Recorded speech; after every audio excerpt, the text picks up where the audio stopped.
Hi guys, in the name of Christ, how you doing? It's your girl Krenke, Gikarabo.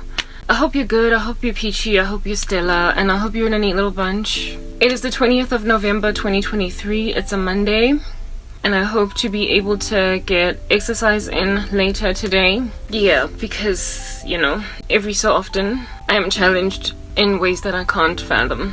Anywho, let me just put some caveats out there.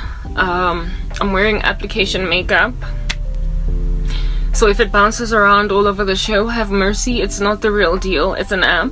Number two, my captions are not always accurate, please take them in your stride. I don't have time to edit them. In the future maybe I shall. And they also use a small G for God, they're kind of irreverent, and there's misspellings and stuff like that, so check that out, look out for it. Number three, I might have a speech lag later. It's a bit cooler on in the day, but this is an old phone, so sometimes it gives me problems. And thank God we have found a way around the silence detector taking out my words, so that's not an issue anymore. Alrighty, cool, let's just get straight into this. Even though I don't know what this is, but you know, we'll figure it out as time progresses. Look at my hair, lovely isn't it? Doing really well after the hyper moisture. My method of moisturizing my hair, I do believe, really goes a very long way to not only grow my hair at super violent speeds, but it just keeps it looking so lustrous for so long. You might want to wrap it and take it and run with it. You know, I'll put a plastic bag on my head and I just kind of leave it there for 24 hours after moisturizing. Yeah, if once a week I do that, and it's done this for my hair, so up to you if you want to roll like that. Despite having put the plastic bag on, it did not mess with the neatness of the hair, so yeah guys, I'm all about giving all that advice. Take it or leave it, it's up to you. In terms of my skin, y'all, it's working. Thank God I got off the Omni Gold because it was giving me lighter skin. It was essentially bleaching me, and I was not trying to do that, but it did also clear my acne. Remember, I was concerned that I would get acne again if I stopped using the product. It's been 3 days, I'm still crossing my fingers, and I don't have any new acne, amen. So it turns out cell tone spot control on its own is a power worker, so amen. And my skin is, don't know if you can tell as well, it's evening out. I thought it would take a whole month, maybe two, for me to detransition from the bleaching, because I was bleached in this area and I was just getting super light, I was not feeling it, but I appear to be evening out just from being off Omni Gold for 3 days. So one of these days I'm going to be the same tone all over. Likely within 2 weeks I'll probably be completely recovered, because it's only been 3 days, and already there is not much of a demarcation, as you guys can see, between this skin tone and that. I'm already coming back home, so amen. In terms of the lightness of my skin, can you tell that I'm getting my darkened complexion skin back? I'm coming back here. I'm not as bright as I was when I was on Omni Gold every day. It's coming back. My skin tone is wearing, so thank God. One of these days I'm going to be looking exactly the same. There will always be a white casty thing flashing back at you. Because of my sunscreen, I don't have money to change that around, so that's always going to be a thing. But at least I'm going to be back to my normal skin tone in a flash, so thank God. I found that after getting off Omni Gold, my skin is so hyper moisturized. It's just so richly moisturized. It's glowing, it's popping. I do believe likely that is because Omni Gold has got, I believe, quite a high alcohol content, so alcohol is quite drying even when you hyper moisturize. So because that product is out, there's no more all that much too much alcohol on my physite, so all the products are basically doing what they're supposed to do. So that's why getting Omni Gold is a wonderful product. It is, but use it once every 2 weeks in the evenings, or in the mornings, or in the morning and in the evening on one day for over 2 weeks, or once every 3 weeks, or once even a month, because it will fast track. It works really quickly on hyperpigmentation, really fast, and you don't even have to be using it every single day. It's the first application or the first 2 applications are so poignant in potency in working on you that all you need is one application, just like a chemical peel, and then you will just continue to peel for the week coming. It works like that, so it's best used sparingly. I guess it makes sense why there is so little of it in the container. because I guess that's how people are supposed to use it. Not daily, not twice a day, just once every so often, just to keep your skin looking bright. Works really quickly on dark circles, just anything hyperpigmentation, but it is definitely not to be utilized every day unless you want to maintain a skin tone that's not your own, and also unless you want moisturizer to not matter. No matter how much you moisturize, you still kind of low-key have like a dry, arid, deserty face. But if you want to glow and pop like this, get off the stuff and just use what makes sense. My white cast sunscreen, I believe I've blended it well. Hallelujah. It really doesn't look that bad. Look at me, I'm popping, aren't I? Yeah, glowing outside, even though on the inside everything sucks. In terms of my facial exercises, can't nobody deny these things are working. Not only did was I doing these exercises on my face, you know, everything that I showed you guys in the one video that I did. Please go check it out. It's called Apparently I'm As Good As Dead, but look at how my skin is popping, or how I've got like plumpness in my cheeks, whatever, that's what it's called. I give counsel concerning how to rejuvenate your face, give yourself a natural facelift, and this has happened in just like a couple of days ever since commencing. My face is doing this, and so too is my neck. I don't know if anybody was noticing, but you know, the thing about the neck is you are the first one to notice like nastiness going on over there. But I feel like there's been an improvement even on my neck. When I gesture, you cannot see the lines that much anymore. Not lines, but like the strings, like your muscles, your neck muscles. When you're younger, rarely ever do people get to see that you've actually got muscles in your neck when you gesture, when you talk, when you move. And when you get older, you start to notice that your muscles are pulling through a lot more.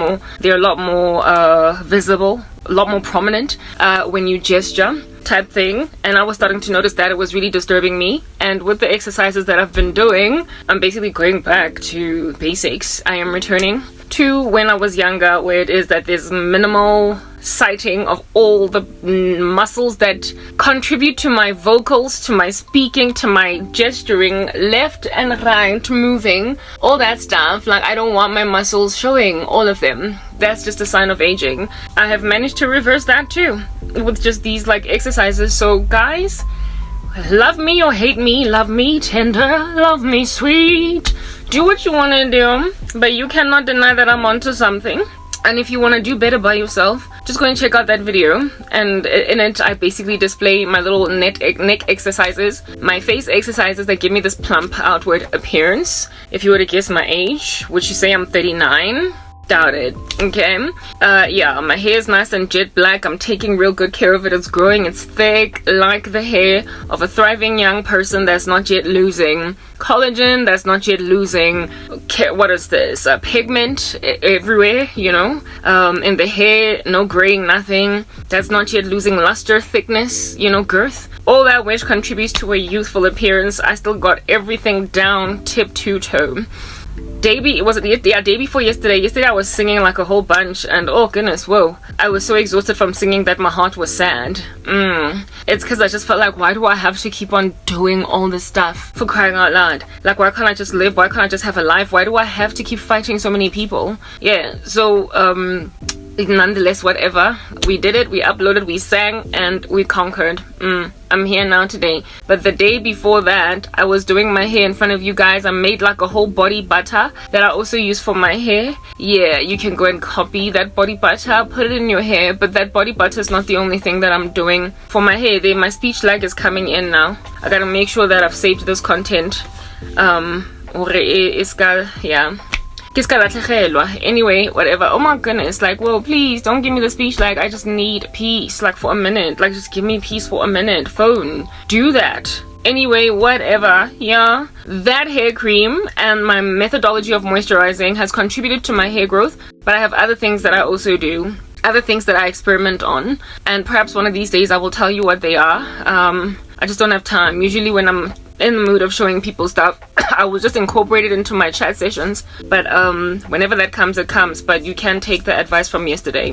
What I'm trying to get at with her commencing this conversation like this, goodness, I've got this like speech lag. I'm worried now. I want to now save the content after just 10 minutes of talking, lest it should disappoint me and not save. I don't know. Yeah, I'm rapping on like this precisely because I'm very, very, very excellent at everything I do. And yet, I'm sitting here going nowhere. How is anybody content with that? When that is the world that you live in, where really good people are ignored. Where in the world under heaven are you ever going to get any advice that makes any sense at all? When you are so jealous of the world around you that you insist on neutralizing anybody that's good on the left and on the right, how is anybody going to move ahead? How is any paradigm going to be shifted? How is any innovation ever going to change and therefore improve anybody's life? Because that's exactly where this is going, don't you see? All of this insanity, all of this witchcraft. Like, I got people who will listen to me. For instance, right now I made a recommendation for women to go back and watch that video. Yeah, apparently I'm as good as dead. And just based on their observation on how things are working on my face, they will go back there, watch it. Only because I sent them there. But proliferate my content, share it, actually really truly try to see if I can't get anywhere in life. They would never help me along.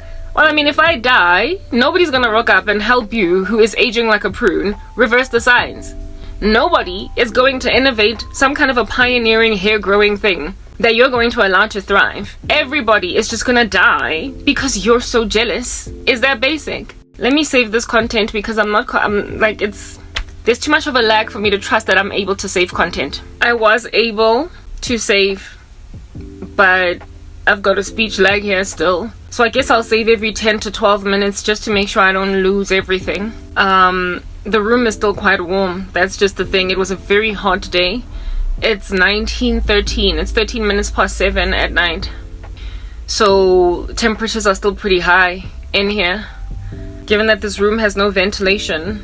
Yeah, so this is just the way that my life is. It's extremely disquieting. It's very disheartening for me to work like this, but it is what it is. I guess we just take it, okay?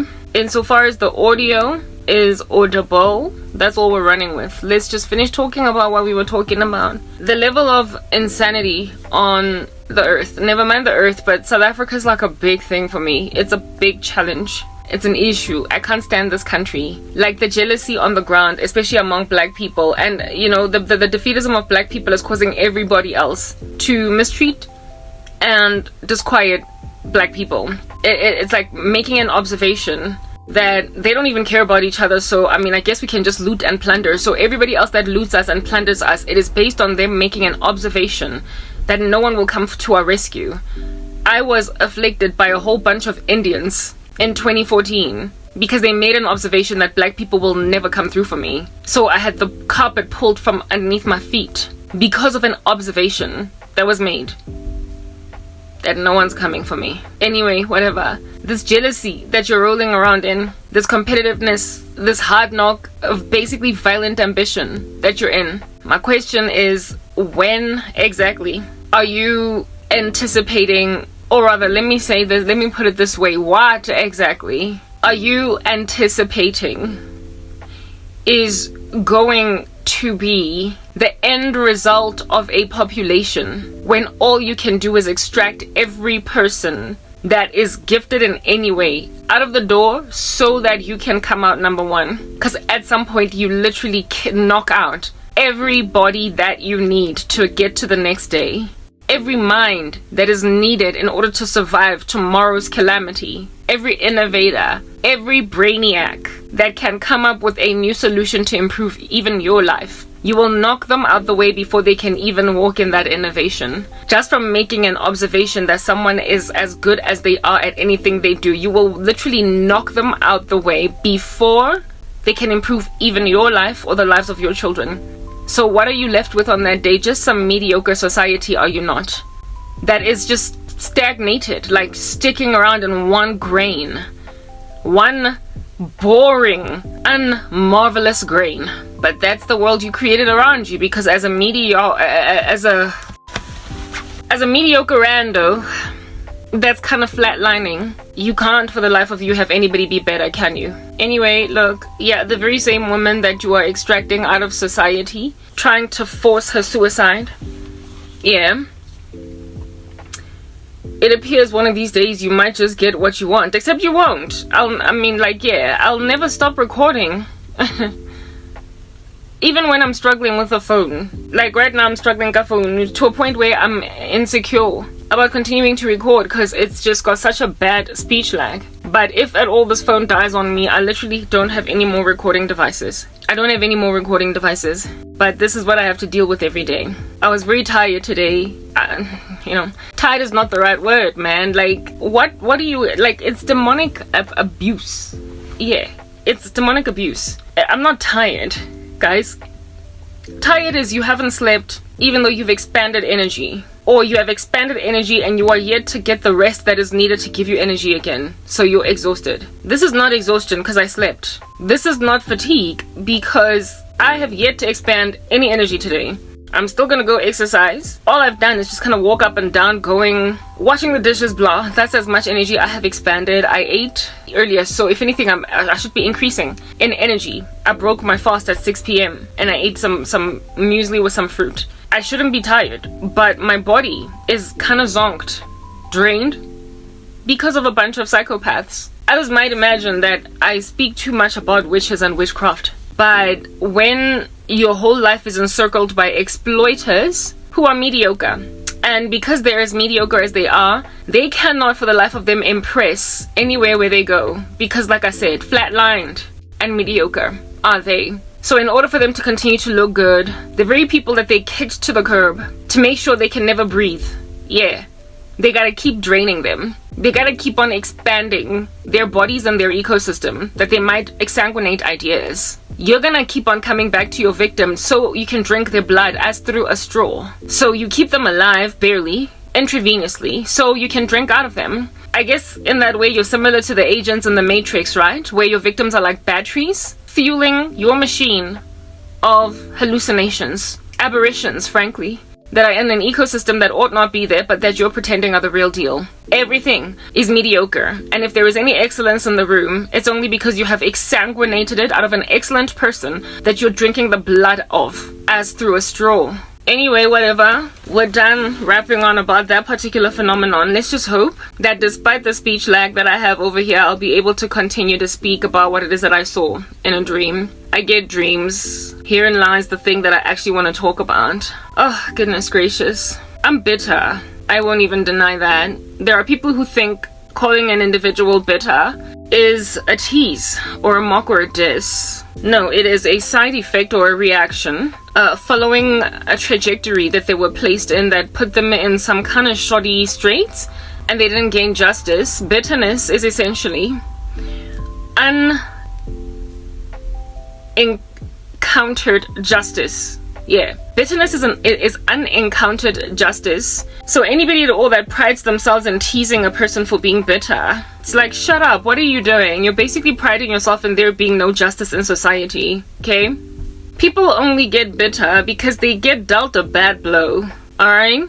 And then nothing gets fixed. There tends to be a pacifier on the earth of people's propensity towards bitterness, and it's called alleviation, repatriation, recovery, restoration, recompense, otherwise known as justice. And if at all justice is not paid, you then end up with a society full of bitter people. And unfortunately, bitterness produces reactions that are kind of vigilantic. So when people are bitter, the issue here is not so much their bitterness, but the lack of justice that caused their bitterness, that then makes them kind of menacing. It makes them want to just kind of grab things and put them straight. In their own eyes, in their own image, given that, having awarded human beings an opportunity to do differently, they just chose not to because they imagine that this person is just a number, yet another human individual that we can act was never born, was never born. Okay, when I was 20, let's just say 20, it was like second year varsity, I had to drop out because my mom wasn't paying my fees. Yeah, I became bitter. Somewhat, because of my mom's irresponsibility with my future. And I had to roam around in the streets of Soweto gathering incredible dust. Proper on my nose was the powder of Leruelako Soweto, instead of it being actual foundation. And here it is that I am this just incredible genius. I am an academic. I did well in school. I was at some point foreseen by my school as the most likely to be successful type person. It was anticipated that among, all the kids in my school, a group of us, certain of us, were obviously going to be successful. And I was one of them. Okay? But here it is that now I was just sitting around gathering dust and a tumbleweed rolling around near my feet. Kosoweto, looking like something of a young person that's just loitering the hood with no prospects of a future, just being wasted, squandered, to merely get old and then pass away without really making any dent on the earth. No difference. I became a typicality, a grain in the black community, something that I imagined that was the exception to that norm, because I was the smart girl, I was the clever one, I was among the kids that were most likely to be successful, voted as such in school, because I was responsible then. But I unfortunately had irresponsible parents, and I had irresponsible, I guess, ecosystems around me that ought to have cared a little bit more about my life and my future, to make sure that whatever it is that was the anticipation when I was in high school, that I'm going to be among the most successful people coming out of my high school. Yeah, somebody was supposed to responsibly just go and grab that vote of confidence in me and run with it. I was a child and I was supposed to be protected. I was supposed to be enabled to catapult to the height I was supposed to get to, given my giftedness. And then somebody made a decision just to stop paying my university fees, even though they could afford to. I was upset. I was embittered. I didn't want to move to KZN with my mom because I wanted to stay in the city where my university was at, because I never ever intended to drop out. I wanted to go back. Plus, I went to Wits University, one of the best universities in the country.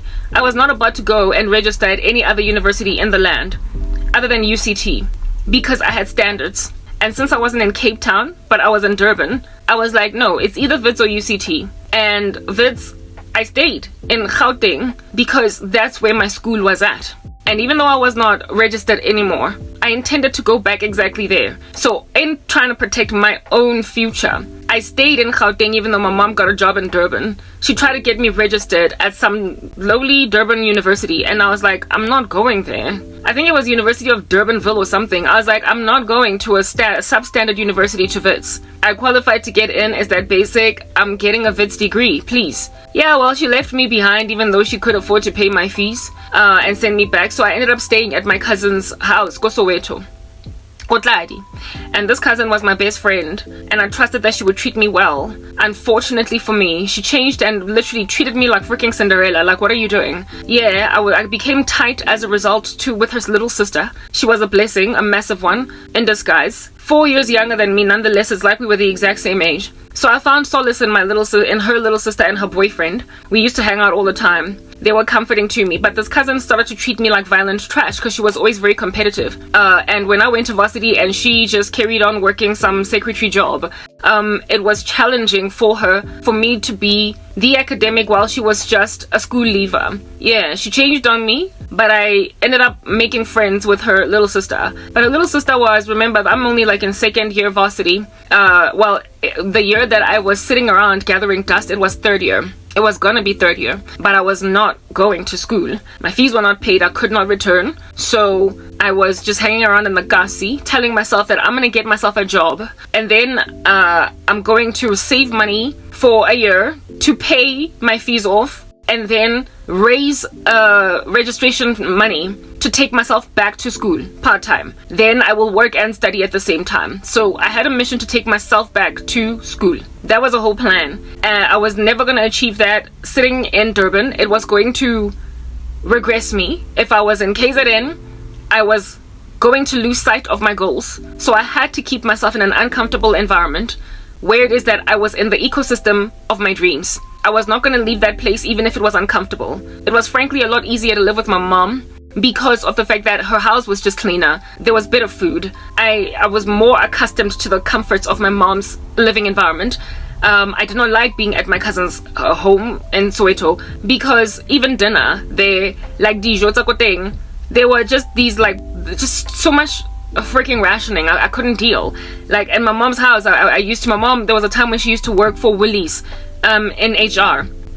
And my goodness, like just the delicacies. We used to eat so well and as much as we wanted. My mom has always been very good on cooking. She's always been very good on health. There's always been a variety of food in the refrigerator. There's never been an issue. That's why to this day still I eat as well as I do. She's always been a foodie. And so because my mom has always been a foodie, there was always just this beautiful food in the refrigerator, including desserts and stuff like that. I could have 2, 3, however many pieces of chicken for dinner as I wanted. But then when I was living at my cousin's house, there was just so much rationing. Like one little tiny piece of chicken on your plate, and so much pap and all this gravy, and just there was not the luxury, the standard of living that I had growing up was absent in my uncle's household. They were used to it, but for me, I felt like I was being starved. I've been naturally very skinny all my life, so I never really got fat.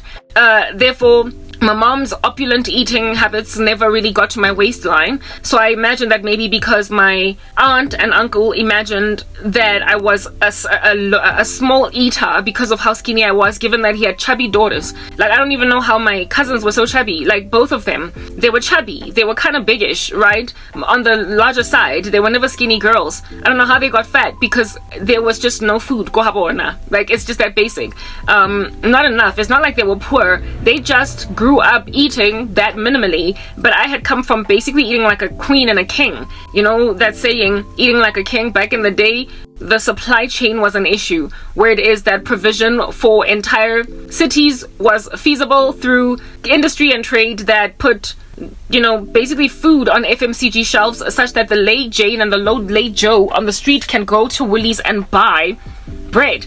Back in the day, it was hard to come by bread if you were a peasant. It was hard to come by Coca-Cola and cheese. Yeah, that's been changed in 2023 because of industry and chain and trade. The industrial revolutions of this world has made supermarkets a thing.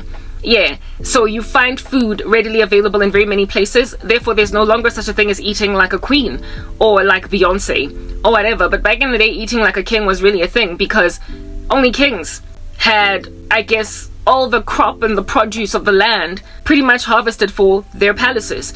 And so they ate like fruits, vegetables, just a very well-balanced diet, while peasants were struggling to so much as get flour in their backyards. So thank you, Jesus, for the industrial revolutions of the earth. You made it possible for us, upon working by the sweat of our brows, to actually come up with ways to feed everybody. But now there's like greed and rapacity and deliberate interruptions of the supply chain because of power, megalomaniacalism in the global elites, that make it such that it is impossible for all of us to have food at the same time, and then they blame it on overpopulation when it's rather their rapacity and barriers to entry. But anyway, that's another story for another day.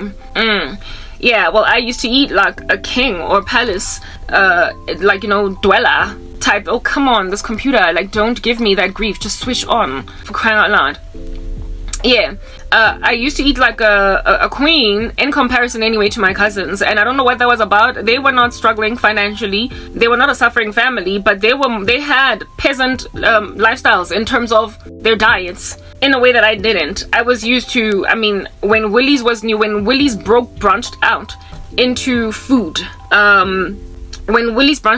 because they only used to sell clothes back in the day. If you've lived in South Africa, you would know that was a thing. If you're over a certain age, you would remember that Woolies used to, at some point, only sell clothes. And when they broke out into food, they became a luxury brand of food. And my mom, around the very early stages of Woolies, got a job there in HR. And so all the beautiful, lovely, like, confectionery items, like desserts, for crying out loud. Yeah, Tsako Woolies, we got a first taste at them because she was, always bringing home stock, new stock that they would apportion some of it to staff type establishment thing. So I grew up, when I was in high school, goodness gracious, I was eating like a little princess. I ate like a queen. There was always fruit, there was always vegetables, and there was always these exorbitant, elaborate, really creme de la creme, cream of the crop type desserts at home. Like, you would know when I say Woolies desserts what we're talking about here. If you're South African, you would know. It don't get no better than Woolies. They just have a way with food. Yeah, I came from an environment like that, and then here it is now. I was in varsity, and I was living in a household where no such luxury was a thing. I really did miss my mother's house. I was more like a princess or a queen that suddenly had to live among the villagers where my cousin's family was concerned. and I hated it. I hated it, but for me, it was a small price to pay for my dreams, for my future. The small little portions of chicken for a skinny girl that could not afford to get skinnier, the lack of dessert, the lack of variety of food, the inability to just gobble as much as I wanted to. Goodness gracious, I was put on a forced diet. I ended up eating the kokasi, like a whole bunch, just to satiate my hunger for richness of food, because I had that going down quite a lot with my mom. Thank God it did not take me very long. I guess I was kind of like a little bit of a spoiled brat to end up taking a bus to KwaZulu-Natal because I couldn't deal with the atmosphere, the environment at my uncle's. But it wasn't even so much the atmosphere that moved me away, or the lack of food. It was the mistreatment. It was the fact that my cousin treated me like trash, and it really used to hurt because I was going through a lot. I was losing my mind in that ecosystem. Nonetheless, I stuck around for as long as I did in that environment, which is not even that long. It was just 6 months, but it felt like 6 years. Right? Yeah, I even became heavily suicidal. I told myself one time upon going to Tladi Clinic to take an HIV test because I wanted an excuse to commit suicide. I was like, if at all I come out positive with HIV, because I had been sexually irresponsible in the past. From that date, there's some guy that I dated for about 18 months that was like a player. He was like all over the show. And the last time we fornicated, he kind of pressurized me to having sex with him without a condom because he couldn't find condoms where we were at, and he got all frustrated and gnawed with me. And because I didn't want my boyfriend to be mad at me, I was like, okay, fine. And ever since then, I was freaking out that I could be HIV positive because he was all over the show. I knew it. So it had been about a year, maybe year and a half since that guy and I broke up, and I imagined that maybe I was living with HIV. So I told myself that I was going to go and take an HIV test, and if it was positive, I was going to end my life. I wanted an excuse to end my life because I got that depressed. I got that miserable because of that level of loneliness. 1 minute. The test came back negative, as we know. I keep talking about HIV a lot and how I don't want it. So obviously I came out negative. So I didn't have an excuse. I didn't have a reason to kill myself, but I was still very depressed. I was still very macabre, very melancholic. I was still very suicidal. I still wanted to end my life. Nonetheless, that didn't happen, and I will get to what under heaven happened over there. What basically brought me back from the precipice of death, because I was near redemption. I was near breakthrough. Even though I was not born again, God had always been looking out for me. His eye has always been on me, just like on the sparrow. Like, that's just the thing. When the Lord has chosen you, he chooses you from in your mama's womb. He knits you together therein, and he calls you from and predestinates you from before the foundations of the earth. So even when you are like an irresponsible 20-year-old that's fornicating with like a bad guy, and he has a plan to rescue you at 26, his eye will be on you as it is on the sparrow, and so he will see to it that you never ever do anything that's going to wreak havoc in your life, or in your soul, in your spirit, and something that's going to take you to eternity early, or whatever. I nearly died when I was that age. I would have been a young, bright, upcoming, lovely young woman with a massively big job that would have just been severed, cut short, like, what do you call this thing? Silver cord would have just been cut short, but hallelujah, I got sobered by some things that happened. Anyway, whatever. Yeah, so that season I stayed where it is that I was at, and the thing that caused me a severity of depression was the combination of the fact that my best friend was treating me like trash, and the fact that I was not where I wanted to be in life. I stayed Go Soweto because I wanted to be in Johannesburg. I wanted to be in the region of my university where it is that I was going to go and grab my future. Plus, if at all you are from South Africa or you know anything at all about South Africa, you will know that Johannesburg or Gauteng is essentially the industrial hub of South Africa. We are the largest economy in the country as a city, followed closely by Cape Town and then Durban. We are a major city, so if at all you want to commence a career and do really well and you're born in the greater Johannesburg area, you are blessed. You're kind of like given a step ahead. It's like being born in Abuja, Nigeria. Like, if at all you are in a central city, you are given stronger odds at prosperity. on the come up than somebody that is from the Blasies. If at all your family is from there and you commute to go to the hub of the economic hub of Johannesburg, which would be basically the northern suburbs of Johannesburg, if at all you can travel with ease there using buses, padcos, taxis, whatever, you have an advantage. You are at a benefit. Do you understand? In comparison to everybody else in South Africa. So I was born, thankfully, by the amazing grace of God, and bred like in Soweto initially, and then we moved to like suburbs or in and around the Johannesburg area. So I had one up on pretty much all other kids in South Africa. You know, I was automatically born and raised in an environment that increased, or you know, gave me a little bit of a boost and a push in light of my prospects. I was given an advantage just by mere virtue of being from Johannesburg. So I was not about to go and move to KwaZulu-Natal. Not only is Johannesburg the largest economy in the country, the salaries I was studying these things even as a child, right? Plus it was communicated to me in my studies at university anyway, so I kind of knew it. Salaries, if at all you were to go on pay scale, it's some kind of a barometer that gauges salaries across multiple industries, multiple jobs, and you get to use pay scale to see if at all what they're offering you at some job, at some company that's offering you a job, if at all it's competitive with the market. Pay scale can help you basically be like nyangtela, langtela, nyangtela, nyangtwaela, because frankly in the market I can get this. Or pay scale can tell you that they want you so hard and so bad, having headhunted you, that they're prepared to pay you way above market. Yeah, so pay scale will help you see that the salaries of people doing the exact same job in Johannesburg versus Gauteng. No, sorry, Gauteng is in Johannesburg. Johannesburg is in Gauteng. Salaries in Gauteng are loftier than salaries in all the other major cities of the country, i.e. Durban and Cape Town, and of course a lot larger even than other non-large cities, like other provinces that don't have major cities in them, like Limpopo, like Mpumalanga, like the Northwest, etc. You get my point. So really, if you are in Johannesburg, you're better off because project managers in Johannesburg earn a lot more than project managers in Mpumalanga, who earn a lot more than who earn a lot less than project managers in Cape Town, etc., etc., etc. So I knew that I was in the best place to be. There was no way under heaven I was going anywhere. If at all I was going to bolster my career, I was always very ambitious that way. That's how I was looking forward to a future. Yeah. So I was not about to leave Joburg. I was not about to go and put myself in second best. I was, even though Durban was a major city, it had nothing on Johannesburg. I was not about to go and basically mess with my prospects. I was not about to go and start a first job in a city that is going to give me a salary that is literally a fraction of what I would have gotten for the same job in Johannesburg. I stayed in Joburg because I knew that this was my springboard. Let me save this lest I should lose the content. Praise the Lord, I was able to save that content. If I can just keep myself still without moving, I may very potentially be able to maintain even a conversation without a speech lag. Moving on, yeah, no, I did not want to leave Johannesburg or Gauteng at all, because I wanted to be close to the economic hub of our entire country, the main one. I didn't want to be away from either downtown Johannesburg or northern suburbs of Joburg. I did not want to be away from the commercial hub of my land.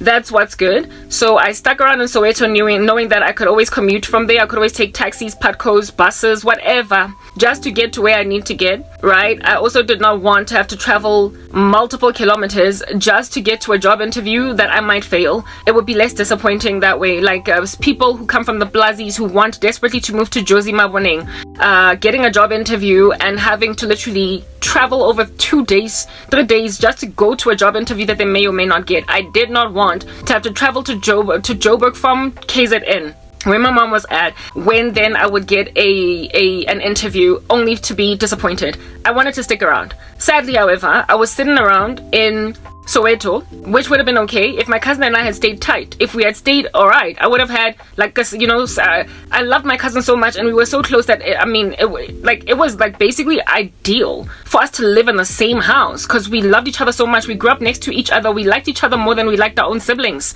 Yeah. So for me, it was like I was moving to an even better home. It's just that, you know, it was less catered to than where it is that I came from. It was less the finishes, the decor, the house itself. It was not quite what my mom's standards of living were. But I had my cousin, and that's all that mattered. So we're good, right? I was living now in this house, and this chick done changed on me. I realized that she was extremely competitive and that she was proud of my sorrow, right? Her sister made the observation that she's mean to me and basically pampered and comforted me, and she was younger than me by 4 years. So during the season when I was basically now living Ko Soweto, do you understand, from the very beginning of that particular year, so it was 2003, 4, 5, beginning of 2005, because 2003 was my first year, as 2004 second year, since I matriculated in 2002. This was now beginning of 2005. Given that the previous year I was at Wits all year, and my mom moved to KZN at the very end of 2004. Okay, so here it is that she's gone to KZN to get a job, live there with my baby sister, and I decide to stay home. Well, in Johannesburg, which is my home. Durban was some strange place that I didn't understand, right? I decided to stay here, and I lived with my uncle, who made me pay occupational rent from 600 rands, like just all different kinds of weird stuff going on. Anyway, whatever. Yeah, 200 rand, that's like, yeah, so it took away 400 bucking. It left me with only 400 bucks, and ka 400 rand I was basically told that I understood that with it, I could do one or two things. I could just basically pocket it and eat the gota and buy loose cigarettes, since I used to smoke, type thing with it. Or I could basically make sure that I use that money to buy a workplace every Wednesday. Workplace, the place where you could look for jobs. I don't know if it's still a thing anymore, but there was a bit of a career junction in the form of a newspaper back in the day called The Workplace in the Star newspaper, and it was every Wednesday that they sold it. I could either buy a workplace every Wednesday to look for a job, and also travel to job interviews, save money, making sure that should I get a job interview, I get on a taxi using that money, or I could just splurge it. So I could not even buy basic things like the toiletries I preferred, the whatever it is that I wanted. I just used to save that 400 bucks just in case.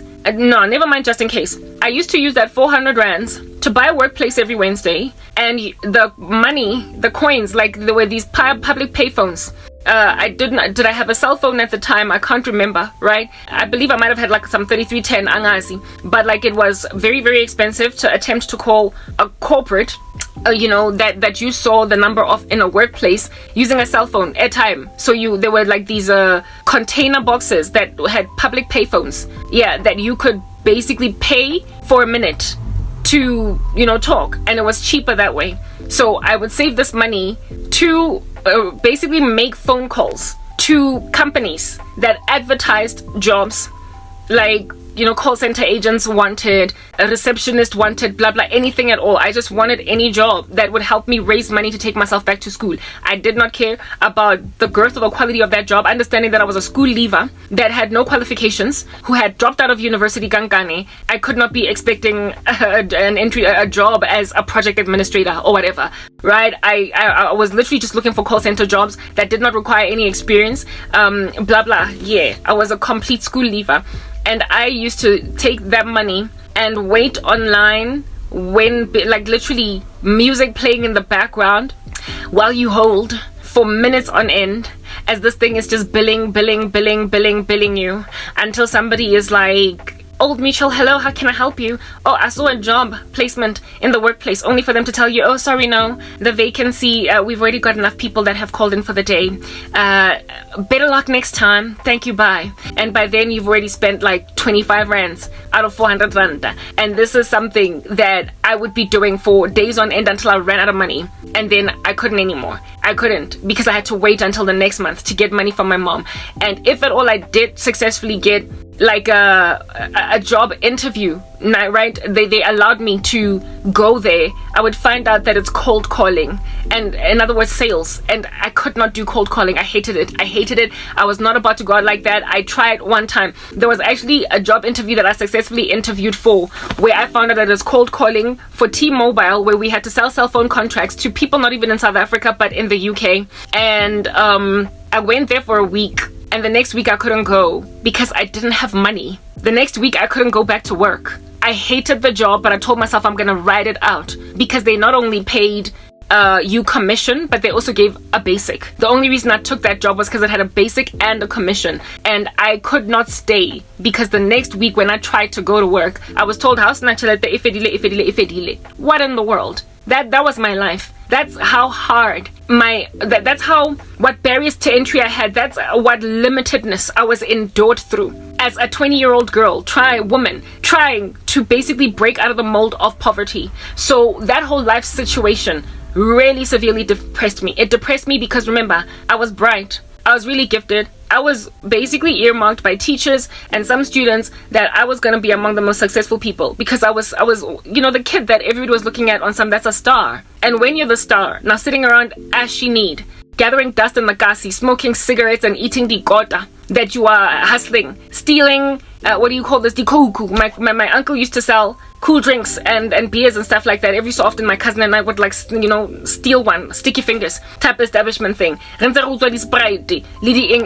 Yeah, and that's you basically imagining that you're being spectacular or special or whatever, because you're gonna get to eat the gota yako with Sprite. Yeah, no, that was all we had. I was low-key very depressed, even though I had comfort in my little cousin. And the reason I was depressed was because I just felt like my future was over. Like I was going nowhere. I was supposed to be successful. I was supposed to be one of those that people are looking out for. Look, I was gonna be great. And then I end up nowhere. Yeah, no, I was in the Gazi gathering dust with barely any money to buy workplace, to make phone calls, to jobs, to yes, like goodness gracious, guys, yes, your story sena. I at some point have got to work out, you guys. I cannot be here for too long, so let me just get straight to the gist of this matter. This situation got me severely depressed. I told you I came back negative from an HIV test, so that was not sufficient enough reason for me to kill myself. If I had tested positive for HIV, I was gonna kill myself. I wanted an excuse to end my life. I wanted something to show me or to tell me that it was worth it for me to take myself out. And then I came back negative. After the HIV negative test, I went back then to the grain of Bukasi. And my cousin was younger than me by 4 years. So it's not like she was just gathering dust with me in the Gasi. She was just back home on time to hang out with me. I was just all day, every day. My cousin, the one that was my best friend, she went to work. She used to work some receptionist job. Do you understand? Her mom and dad went to work. Her sister went to school, high school. So in the mornings, I was so depressed because I would wake up and I was the only one endlini with maybe some cousins, some older cousins that were always in and out, like the maid, the lady that used to stay in the house 1 minute, the domestic worker, the house was always, what do you call this? There was always someone. It's one of those houses, Kokasi, that like barely ever would there be no one on the property. Plus, there were people that used to live Kodi Rumung Kamontle. But I was not the only person left in the house. I think there was a maid and also one of the other guys that was always just there. Yeah. But the depression, the fact that everybody was waking up. And like in the mornings, I used to cry inside when I would hear my uncle bathing, my aunt bathing, when I would hear my cousins bathing, when I would basically smell in the room spray like sa aerosol, basically getting ready for school. Everybody was waking up and going somewhere, and I was the only one, and it used to break my heart so much. Guys, I'm just getting so emotional thinking about it. I've been through so much. I was so sad. I was like, how in the world, why did I study for science? Why did I study for maths? Why under heaven did I even try to do extracurricular activities at school to boost my stats? Why? Because all of that, nobody cares that I put in the time. No one cares that I was on the honors roll goskolong. Like, okay, why did I do all that? For what? And I was just sitting there. They would go to school after Batsamaya. It would be then dead quiet around like by 7, by 6:30, 7 because traffic, they gotta catch traffic, whatnot, and it would be quiet, and I would then wake up. I used to smoke cigarettes because I was peer pressurized into smoking, so I would go into a corner and smoke. I would go the back of the house because my uncle was not there, so there was no one to run away from. And I would smoke, and after smoking I would be super depressed. Cigarettes used to make me feel weak. Like, I never ever got used to them. That's why I so easily quit them. I would smoke and I would feel worse even from smoking cigarettes. I would then go in the house and whoa, goodness. When I went to the clinic to test for HIV. I grabbed a whole bunch of pamphlets there. If anything, I feel like the nurse gave me pamphlets to read on all different kinds of STDs. I would page through these STDs and see all these graphic photographs of like genital warts and different kinds of nasties and study these pamphlets basically because I wanted to study anything at all. And I told you guys that I was very interested in biology. So I used to study pamphlets from the clinic, teaching myself about all different kinds of STD, how they start, blah blah wada, because when you go for an HIV test, they just give you some educational material for you to take back. So I was going through these wada fish paste, and then after reading them, I would read magazines again over and over again, just waiting for my little cousin to come home. My little cousin would then arrive at around like 3 p.m. because Kolo would finish at like 2:30 or whatever. Yeah, she would be back. Sometimes she would come back with the boyfriend. They used to go to the same school type establishment thing, and then I would start to hang out with them. My heart was heavy, it was sunken, I was in pain, but I never let it show. I was always laughing with them, we were always making jokes, again, but they were also smoking type thing. I was hanging out with kids. The boyfriend was older, he was younger than me by like perhaps a year or two or something, and he was older than her by 2 years. So he was like maybe in matric and she was in grade, like I don't know, I can't remember, man. Like, but my cousin was like, they were both in high school at some point. Ultimately the guy then matriculated, etc. 1 minute. Yeah, eventually they matriculated because of my cousin's boyfriend. He used to do capoeira, so we started getting interested in capoeira and stuff, and we would go to like the netball courts and do capoeira. He would like train us and teach us, so it helped. It was like an antidepressant to a certain extent. Their company, the company of my baby cousin and her boyfriend, I was like a third wheeler, but it didn't matter because they didn't make me feel like one. It helped, right? It really helped because, you know, God has been so gracious all throughout my life. After my cousin treated me like trash, he gave me them, the kids. He gave me these kids. They were kids to me, right? Because they were younger than me by a couple of years, but nonetheless they functioned as, like I said, it was a bit of a band-aid on cancer. There was relief in them. There was a lot of relief in my little cousin, and that's how I ended up getting tight, period, pretty much. It never really, like, our relationship was solidified, my baby cousin and I, from that time. We just continued to grow from strength to strength. Of course, after losing everything, everybody fell off the bandwagon where I'm concerned, but that cousin of mine stayed really very tight. We stayed close because of that time. If it was not for that time, she would have always just been to me a baby, a kid, a child, that I would be like, hello, bye, hello, bye, hey, shbaya laba, these children. But then she became an actual friend because of the fact that she was there for me when her older sister was not making sense. And again, she also vocalized the fact that her older sister, Unasele, she vocalized and said that, I don't know why my sister is doing this to you. It's wrong because you're going through a lot. But anyway, whatever, I got your back type thing. So I was good. But the thing that used to make me sad was that everybody goes somewhere and I'm sitting in the kasi. Everybody goes somewhere and I'm sitting in the kasi. When I had money,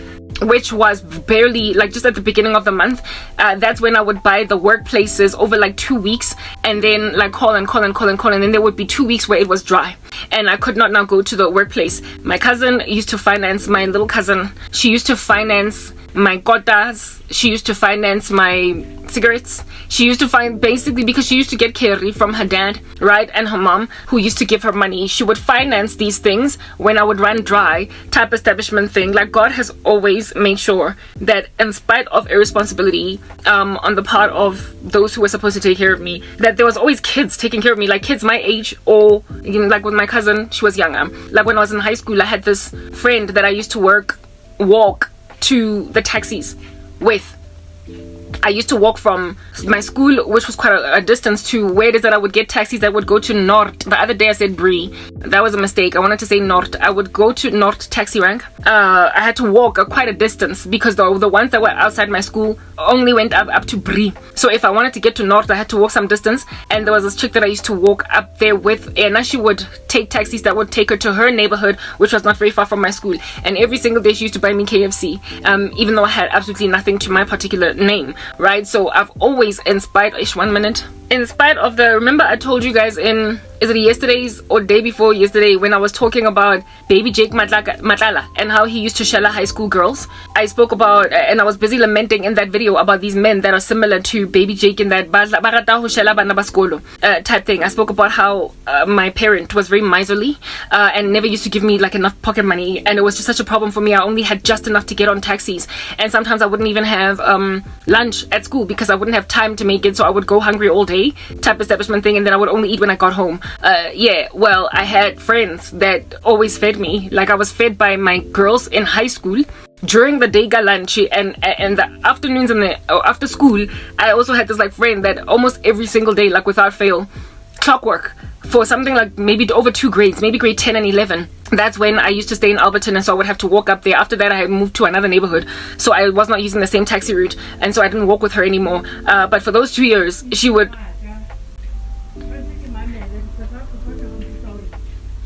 For those 2 years, I would eat. She used to feed me like proper, like KFC. Every single after school, Nerea goes KFC, and she would buy me streetwise too. So when like the call of Jeremiah in the Bible, where the Lord says that I predestinated you for this job, and I called you from the eternity past, knit you together in your mother's womb for a particular job. I believe it because I saw how God took care of me even before I knew him, even before I could acknowledge him, even before I could walk in what he wanted me to do. He already gave me provision through a myriad of other forces when the responsible force in my life that was put in place to do these things for me just could not care less about me. I don't eat my parent. Like the one who could not care less about me, I nonetheless always had someone that did care. I had friends that catered to needs that that parents ought to have catered to. Like that was the weirdest thing for me. I was raised by a village, a community, including abangani, the kinds of friends that are like, it's nothing, whatever, it's water under the bridge, to spend money on you every single day, but 5 rand whatnot. So all of the backstabbing that I've endured from pretty much everyone that's ever come in my life, it's like, how in the world you gonna go and waste memories like that? How in the world you gonna go waste your ride or die state like that? How in the world you gonna go eliminate from the timeline the fact that when I was in high school, you're the one that fed me lunch, you're the one that bought me a KFC after school, you're the one, you know what I mean? Like, how in the world you gonna go to squander all that? How are you gonna go and love witchcraft to a point where you will squander the fact that at some point in this particular woman's life you were used mightily by God so that she does not have to suffer so much want? Anyway, let's move to the next part. I'm being distracted by eavesdropping. Come on, 1 minute.